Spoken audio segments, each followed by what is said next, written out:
Good morning, everyone. Welcome to the Women in Motorsports. Joe Samaniego, along with Daniel Zeri from Racers, the girls behind the helmet. Want to give a big special thank you to our Patreon sponsors, calling the show Mark and Robin for investing in the Grid Network. You too can invest in the Grid Network each and every month, or a one-time contribution through Buy Me a Coffee as well. All that money goes to help keep us on the air throughout 2022. And down, this is a very exciting show. First time for 2022, we have a driver joining us. Can you tell us a little bit about her? Oh, definitely. Hello, everyone. Well, she will introduce herself briefly in shortly, and she is a really young driver. She's from Colorado, U.S. She's starting her career in up to the ranks of stock cars racing, and of course, her big goal is to reach NASCAR one day. Please welcome Mahkrysta Hilton. Hi.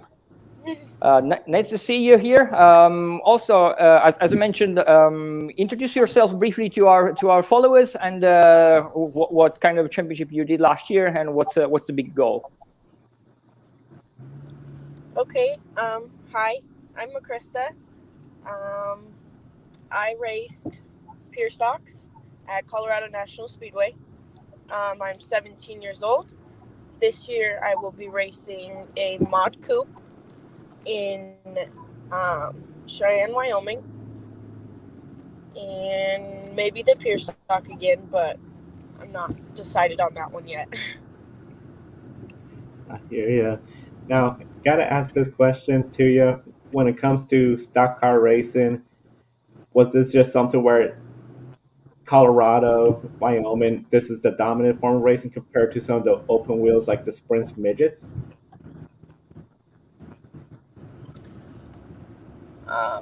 Repeat that one more time. I'm sorry. Not a problem.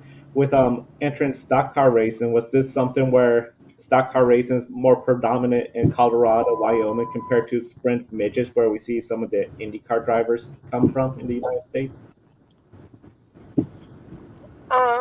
Well,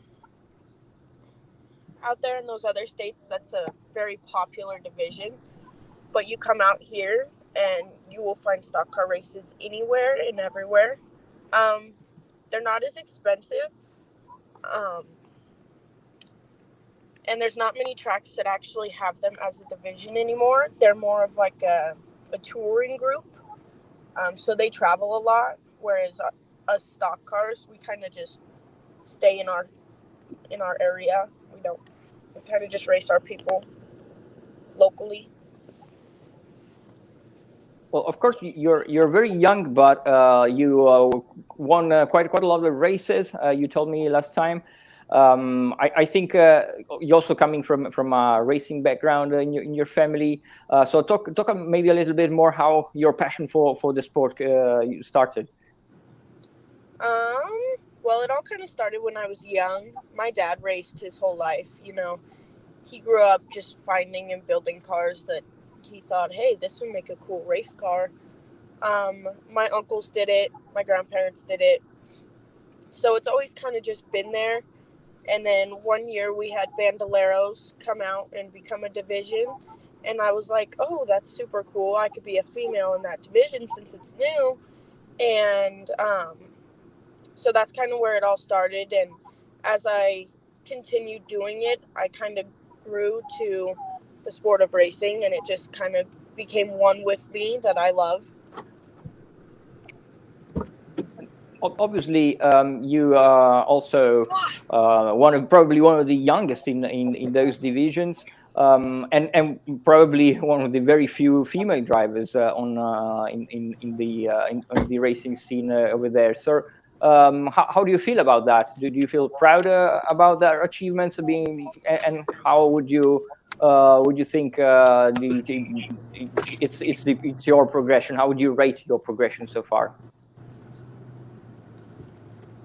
I would definitely say that from the beginning to now, I have grew so much just, watching and getting a feel of the car. And as I build new cars, I kind of learn more and more as to how my car reacts to what I'm doing. Or, if there's an issue, I automatically understand what it's doing. and why it's doing it. So, I mean, as I kind of just get a better feel of my car, I feel like I grow and I progress more. And, I have more achievements than, I can imagine just because I've watched and I've learned. Yeah. Now, one of the things, of course, for stock car fans, we know there's everything from like late model street stocks. What class are you racing in currently, and where is that comparison to the steps ahead to get to like super late models and even up to Arco So, or so? um, well, right now, my stock car, the fun part about those is they're completely stock. Like, you find all the parts at a junkyard and you kind of make them fit and work. Right now, my car is a 75 Malibu with a 602 crate. Um, and, it's a lot of fun.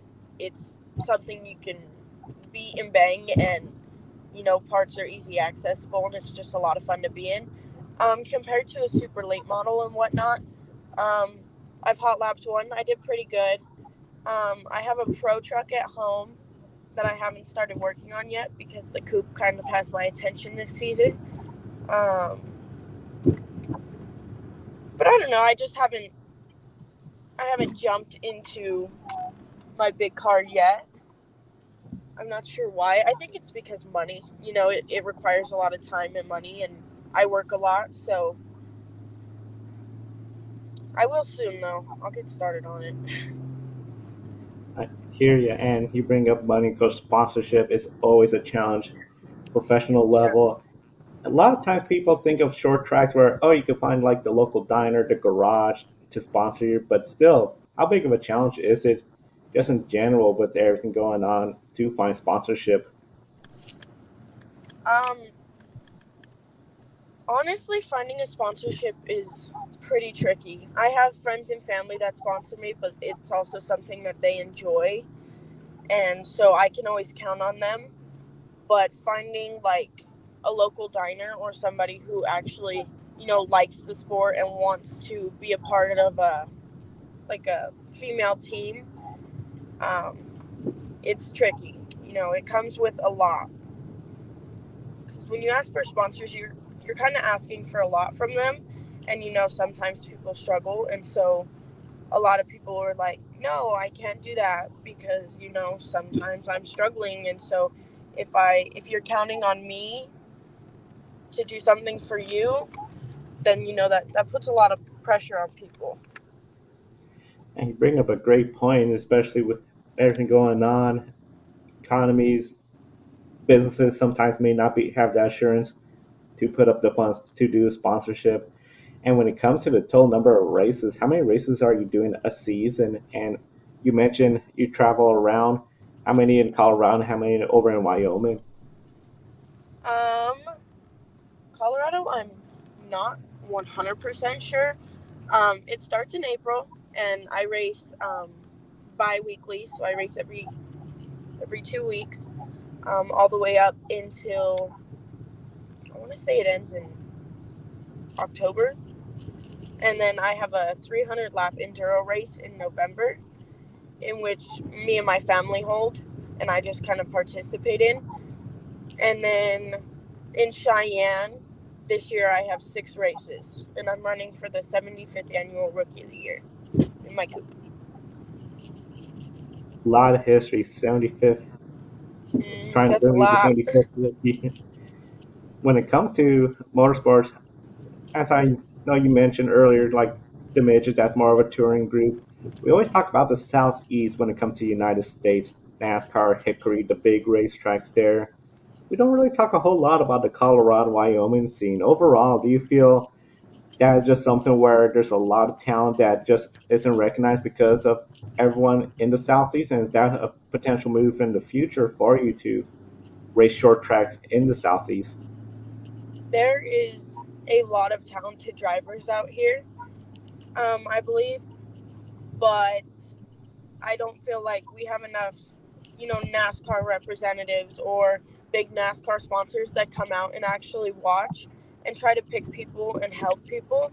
So I feel like we just don't get as much recognition out here as you do in the bigger states where, sponsors are on every corner that you turn. Yeah, the sponsorship, that's a big one. You mentioned just getting the attention of NASCAR when it comes to getting the sponsorship. And I believe Dan has a question for you in regards to sponsorship and NASCAR. Yeah, of course, it's quite news that Bush Light has been stepping up its involvement with female racers in the NASCAR environment. Of course, you are a bit young because, of course, the minimum age was 21 for that sponsorship. But is it something that gives you hope for the future too, and a motivation to go on, knowing that potentially you can get your hands on an important sponsorship like that to progress in your career? Yeah, 100%. Definitely when I'm that age for NASCAR, I will definitely shoot and go for any sponsor that I can, just because I know it'll help me. Um, Getting my neck out now would really help me succeed when the time comes, I think. Yeah, absolutely. And do you think that should be like also some other sponsorship more at a local level, not just the big names into the main categories, but also something more of a local stage in order to help drivers like you to progress? I definitely feel like there should be more local sponsors out where we are. Um, because, like, let's say, my dad is sponsoring me now. One day there could be a day that I become big, and that's the person I would take with me. The person who helps me and supports me the most is the person that I want to continue this path with. That's a great point.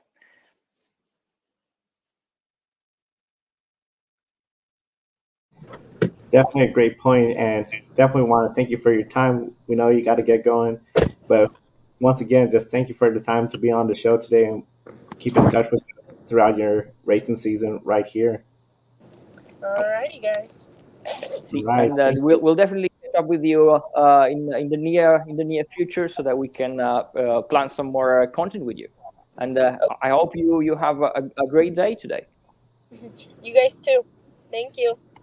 Thank Bye. you. Wonderful to hear. I think, Daniel, so many people think of motorsports as something where you start off after high school, college level, but really, as she's proven, and we've seen time and time again, this is something you start off young. Bandoleros, the little cars that you'll see in the short track, those are for kids. I know we talk about karting, that's very popular. Is there something in Europe similar to Bandolero where it's not as intense as a kart, but just more introductory level for kids? Great point. No, I think we definitely also the whole ladder is a bit more expensive because you get to go out there and learn on karting, and it's pretty expensive from the get go, especially if you want to go against the important teams on the important tracks and that also like the whole single seater ladder has really had skyrocketing budgets lately. So from let's say 15 years ago, 10 to 15 years ago to now, also the starting level, the grassroots level has been so much more expensive. So this is, I think, it's a problem for European motorsport because everyone that then tried to go into single seaters, then of course nobody will ever get to Formula One, but not everyone. But at least they will try to move into other championships, maybe GT and touring cars. But still, you require a really important investment from the get go. While in the US, I think. On the other hand, you have some options, to start out, to learn, and to collect some good experience, even though for like a fraction of the budget that you need over here. Yeah, that's one of the things when she brought up bandoleros. I've seen them in Alaska even. These are really just kit cars they put together. yeah, of course, if you get a car and the engine's a little bit on the weaker side, you're going to be towards the back. But that's an easy fix. In theory, everyone should have the same equal equipment, but the fraction of the cost. I mean, I've seen Bandolero cars get passed down, sold to different drivers, different families, and it's still competitive. It's really exciting just to see that we're capturing kids that are racing and for a fraction of the cost of the usage. Because yeah, once they start stepping up, it just gets more and more expensive. And one of the young drivers, of course, a lot of people have been following in NASCAR, the Truck Series, is Hailie Deegan. She participated in Las Vegas Motor Speedway this weekend. Unfortunately, it was not a good race for her this weekend at all. Pretty much, she started 20th, was looking promising, but then on lap 44, she was involved in a crash, which unfortunately ended her day. 44 laps, and of course, the last time they raced was at Daytona International Speedway, where she was caught up in that big crash. Towards the end of the race, she was able to continue on, but this one was out early. One of the first races she's gone out early in her career in the Truck Series. Jennifer Jo Cobb didn't attempt the race, so she wasn't there. So it was just Hailie Deegan, and overall wasn't that great a weekend. Which I gotta say, Daniel, considering being a rookie last year, she was gaining laps, gaining experiences, and finishing the races. This year, 2 races in Daytona, she completed most of the race. It's just a product of Super Speedway getting involved in the big one. This one, Las Vegas Motor Speedway, tricky mile and a half oval, crashed out early. Is this something of a little bit of a concern, considering last year around August, she quoted as saying she was hoping to do some Xfinity Series starts towards the end of 2022. Here in the United States, especially in the NASCAR level, we've seen some drivers get rushed too quickly from Xfinity to the Cup Series, like Daniel Suarez, for example, or even just from the trucks to the Xfinity a little too quickly. Is this something where, as you mentioned about the European ladder, is a little bit of a problem where a driver is progressing too quickly? Or is that, again, something when it comes to the finances where the finances are sort of advancing them too quickly instead?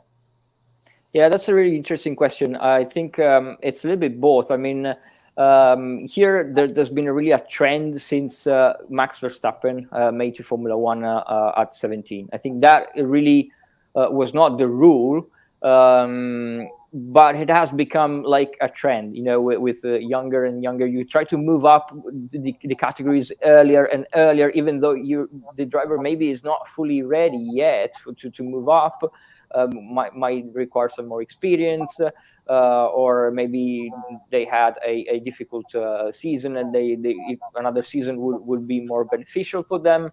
I think since that point, since we have a prior Max Verstappen and a post Max Verstappen, but after him, I think everyone is just trying to rush things a little bit more. Now, sometimes I see drivers and management teams also thinking a little bit more of a cautious approach, and I think that is the way to go. But surely after Max Verstappen made it to Formula One at 17, we've seen for at least a couple of years really drivers rushing to one championship after the other, one step up after the other, even though they were not fully ready yet.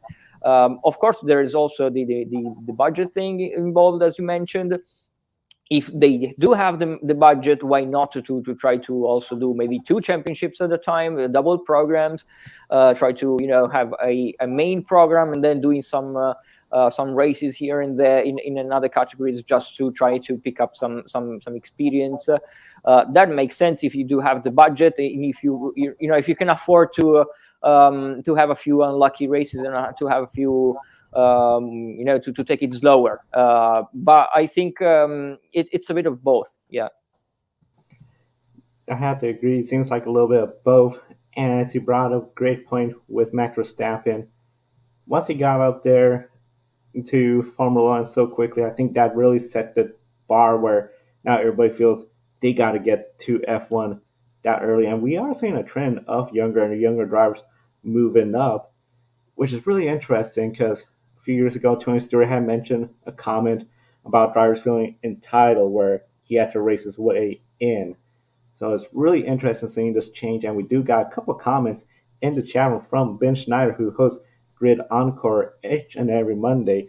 Been a rough start this year for Deegan. Still early, but definitely have to pick it up a bit as we get into the heart of the season. And then his second point, I wonder if a second year in ARCA might have helped at all. Though ARCA and K&N West, now ARCA West, are quite similar. And he brings up a good point. We've seen ARCA been a good tool where I remember Juan Pablo Montoya, after F1, he wanted to do stock car racing. First race he did, Talladega, in an ARCA car.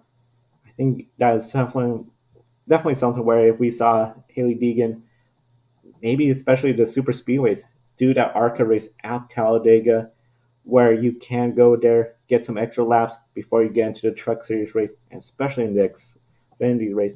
And then Ben Schneider again, great points, guys. Not everyone can pull a Verstappen, make what he's done that much more impressive. So definitely thank you, Ben. And we know it's Ben and Amber just chatting up. Amber, thank you always for tuning in. And definitely we encourage everyone in the chat room to comment. Now, one of the big news that came out this morning, it's been a little bit delayed because of everything that's going on with Ukraine, Russia, teams changing. We know G Drive's out of it. But the 2022 Le Mans 24 hours entry list was released 30 minutes before. And Dan, I know you've been following the list. We know we have the Iron Dames. They're going to be back in it. Which other drivers are we looking at in the 24 hours of Le Mans? Oh, yes. As you mentioned, Iron Dames will be again in the GTE AM category.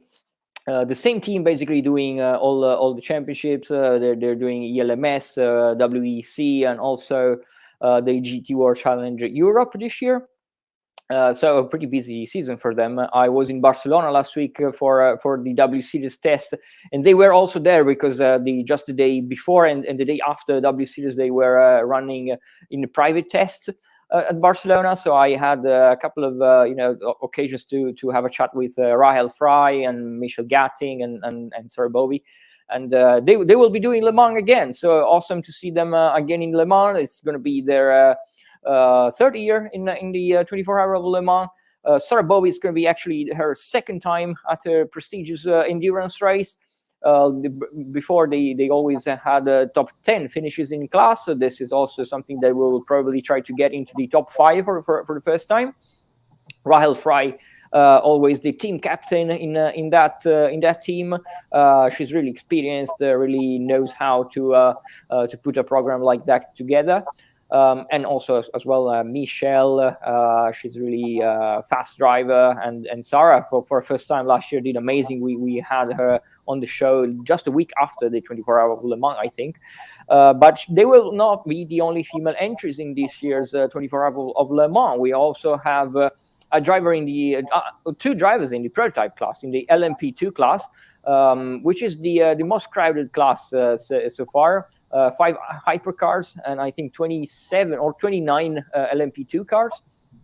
2 of the female drivers, well, this year they will not be in the same teams like last year because we had a Richard Mille Racing team last year with an all-female crew.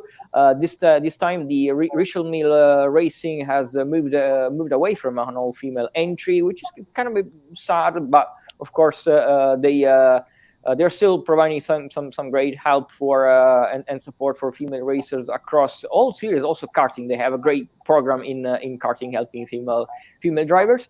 And I interestingly chatted a little bit about this with Alice Powell. So if you stay tuned on our website in the coming days, there will be some interesting interviews coming up, and also talking about this with Alice Powell, the W Series race star. But Lilou Wadou, French female driver, will for the first time enter the 24-hour of Le Mans. Last year she did the Alpine Europa Cup, and she did very well. She finished 3rd in the championship, won a race, had several podiums. So really looking forward to see Lilou in her first, what is really her first WEC season, and her first time in LMP2 machinery as well. So pretty interesting, for her.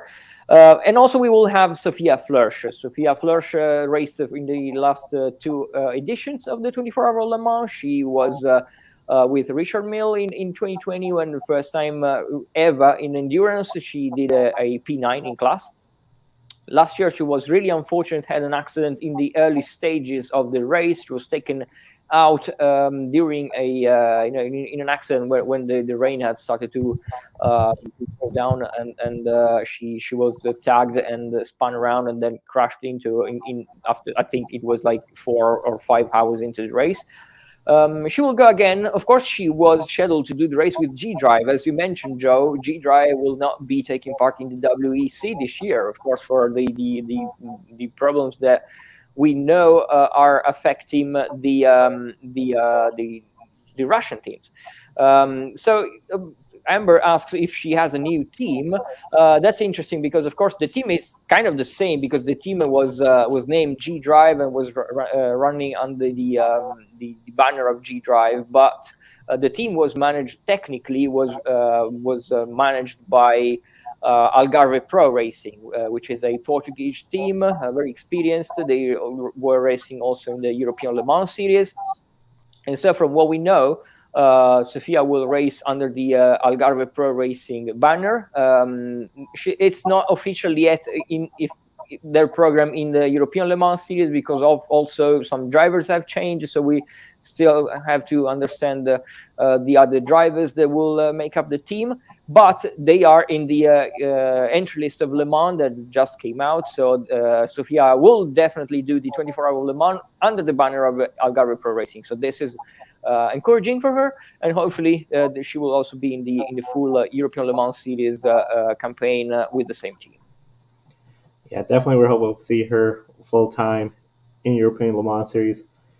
Of course, everything going on with G-Drive team, the crisis in the Ukraine, still a lot of unfolding parts, and of course things could change before we get 24 hours Le Mans, but we'll be following that and all the news stories in the Grid Network right here. So be sure to subscribe to the Grid Network and also follow us on all our social media. Pick a winner.